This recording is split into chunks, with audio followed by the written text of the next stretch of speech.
Hello friend, happy Monday. Thank you for joining me for another Monday Spiritual Fitness, where I bring some spiritual philosophies, spiritual concepts to help you, to help us to navigate through this crazy world. And these are philosophies that I practice, that I read over and over because there's always time for them. It never gets old.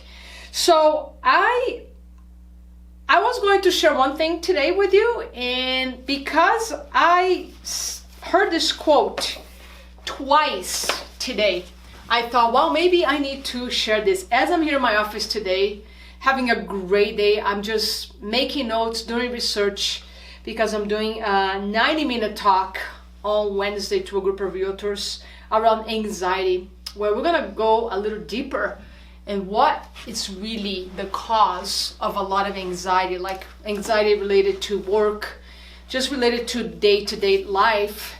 And one of the roots of that anxiety that I'm going to be sharing is the crave for certainty. We crave for things to be certain. We crave to know, and that crave is really costing us a lot of worry, a lot of overwhelm, a lot of anxiety. And that's robbing us from living in the present moment. And that itself is creating a tremendous amount of stress, which unfortunately is making a lot of people sick. So as I'm here reviewing my great books about anxiety, and really what creates anxiety is fear. And one of the quotes that I heard twice today, one in my audiobook and one in this book called The Fear Cure. So if you're interested in learning about fear, and how to become friends with fear, that's a great book by Lisa Rankin, MD. So this is the quote by Chi-Nhat Hanh, and I'm sure I'm saying his name wrong, so please forgive me. But the quote is, people have a hard time in letting go of the suffering out of fear of the unknown. They prefer suffering that is familiar.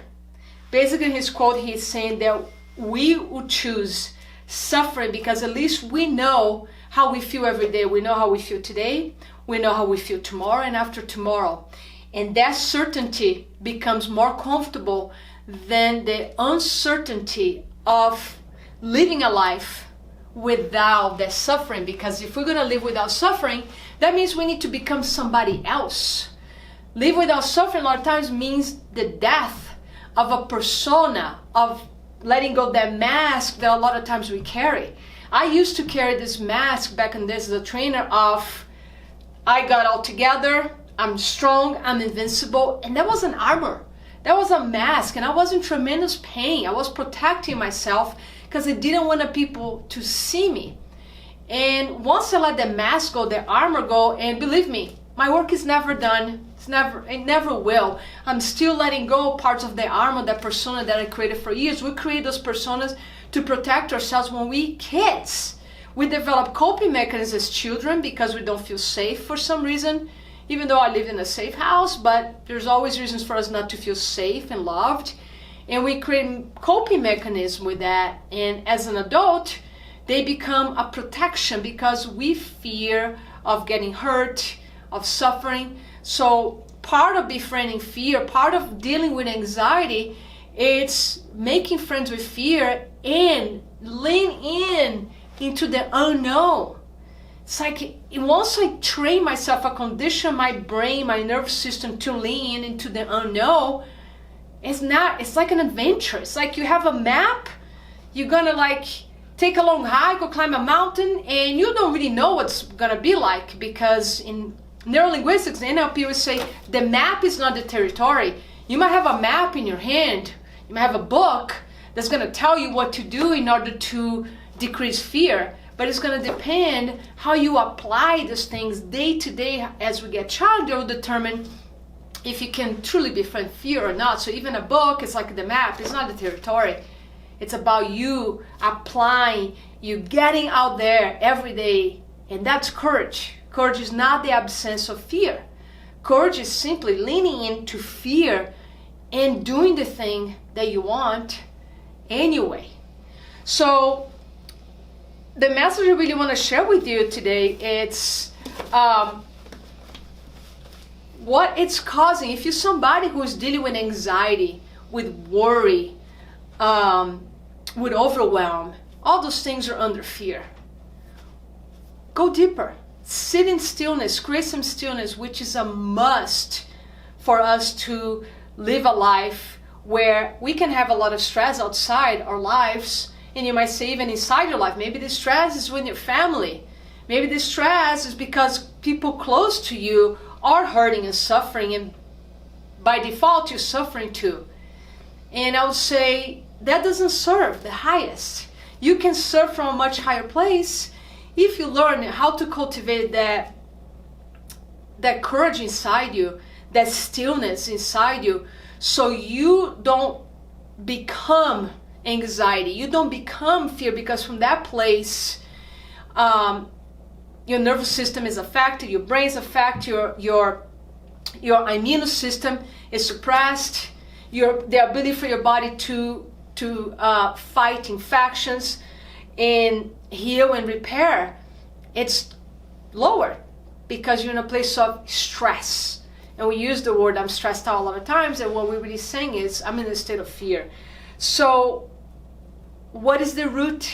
Really the root of your anxiety, your overwhelm. So I invite you here to grab a piece of paper, to create 10-15 minutes in your day today and learn about yourself. Ask 4 fundamental questions.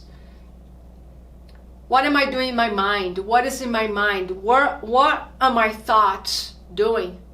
Are your thoughts taking over your mind? Second, how are you feeling? Here, deeply. How are you truly feeling? Go deep. Third question, what is it that you need? Ask yourself, what do I need right now? You might hear that you need some nourishment, that you need a nap, that you need a hug. What is it that you need? And fourth, what is the quality that you really need to cultivate right now? What is the quality that you need? It's more courage, it's safety, it's love. Ask your heart. And I want to give credit to these questions to my own teacher, Anne Rice. I didn't create these questions. She calls this process the purification of the heart, where we can really help ourselves to become present and become friends with our emotions, so we can heal, we can liberate them, or we can free ourselves from them. Because if we live in a state of protection and guarding ourselves from experiencing the negative emotions, so speaking, they're gonna get louder, they're gonna get bigger. Emotion is a simple feedback system. Feelings are language of the body. So if you live in anxiety, it's your body telling you something that needs your attention, that needs to be addressed. And I'm gonna make a whole workshop about this because it's such an important topic these days. So I wanted to share that with you, because the only way to break away from your suffering is to letting go the resistance and be okay with the unknown. Be curious. Who would you be without the anxiety? Who can you become without the anxiety and the worry every day? Those are the questions I want to leave you with. And we went deep today, and I would love your feedback on this topic. Leave comments, leave questions, and tell me what you want to hear on my Mondays, where I'm going to be talking about spiritual concepts. And I want to leave you with another book that I really love about this topic of fear, which is by Pema Children, When Things Fall Apart. So if you want to know what's in my mind today, I'm reviewing The Fear Cure and When Things Fall Apart. So if you really want to learn more about fear, these books will do the work for you. Thank you so much for being here with me, for your energy, for your presence, and get out there and live a fearless life. Thank you so much.